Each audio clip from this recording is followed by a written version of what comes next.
Emotionally stability ఉన్నారో తెలుసుకోవడానికి చాలా పాయింట్స్ ఉన్నాయి. ఫస్ట్ అండ్ ఫార్మోస్ట్ థింగ్, ఏదైనా మాట కానీ ఏదైనా సజెషన్ వచ్చినప్పుడు వాళ్ళు they are not at rest. వాళ్ళు నేను కరెక్ట్ అని ప్రూవ్ చేసుకునే దాంట్లో ఉంటారు.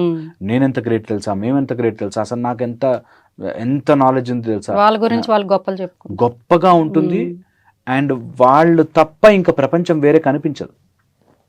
వాళ్ళే మా నాన్న ఎంత గ్రేట్, మా అమ్మ ఎంత గ్రేట్, నాకు ఇలా అయింది, లేకపోతే నన్ను ఇంత అన్యాయం చేశారు. They either going to self pity, నేనెంత వేస్ట్ అంటే నేను ఇట్లా అయిపోయాననే, ఆర్ సెల్ఫ్ అడ్మిరేషన్, నేనెంత గ్రేట్ అంటే నేనెంత గ్రేట్. చాలా చాలా ఇంపార్టెంట్ చూసుకోవాలి. నెక్స్ట్ దేర్ బిహేవియర్ ప్యాటర్న్ ఉంటుంది.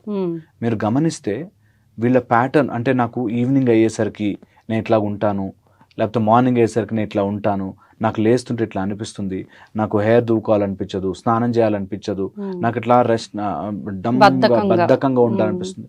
Very careful, they are emotionally instable. And ఎప్పుడైనా నాకు వాళ్ళు అలా చేశారు అందుకని నాకు నచ్చలేదు, నాకు వీళ్ళు ఇలా మోసం చేశారు నచ్చలేదు, దే ఆర్ ఇన్స్టేబుల్. ఓకే, ఎందుకంటే లైఫ్లో చాలా సీన్లు జరుగుతాయి, దట్ ఈస్ ఓకే అని తీసుకోగలగాలి. ఓకే, ఒక బ్యాడ్ రిలేషన్షిప్ రావచ్చు, ఒక బ్యాడ్ సిచ్యువేషన్ జరగచ్చు, ఆఫీస్లో ఎవడో కాంప్లికేట్ చేసి ఉండొచ్చు, వాడెవడో మోసం చేసి ఉండొచ్చు, జరుగుతాయి అందరి లైఫ్లో. బట్ దాన్ని ప్రాసెస్ చేసుకుని కొన్ని రోజులు 1-2 days బాధపడతాం, తర్వాత మూవ్ ఆన్ అయిపోవాలి. ఇది అక్కడ ఆగిపోకూడదు. ఇది నేర్పించాలి పిల్లలకి. అండ్ ఎమోషనల్ లెర్నింగ్ రావడం చాలా చాలా ముఖ్యం.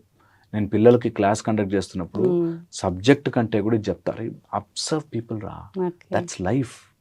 నీ జీవితంలో నువ్వు మాక్సిమం కలిస్తే 20 మందిని కలుస్తావు, ఈ దగ్గరగా 20 మందిని కలుస్తాం.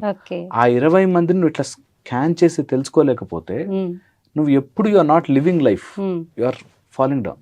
సో తెలుసుకోవాలి. అంటే మీరు మనిషిని చూసి చెప్తారా సార్ వీళ్ళ స్వభావం ఎలా ఉంటుంది అని చెప్పగలుగుతారా? అట్లీస్ట్ స్వభావం చెప్పలేకపోయినా, అంటే వాళ్ళు లోపల ఏమనుకుంటున్నారు చెప్పలేకపోయినా, వి నో కొన్ని పాయింటర్స్, ఇలా ఉంటే ఇలా జరుగుతుంది అని.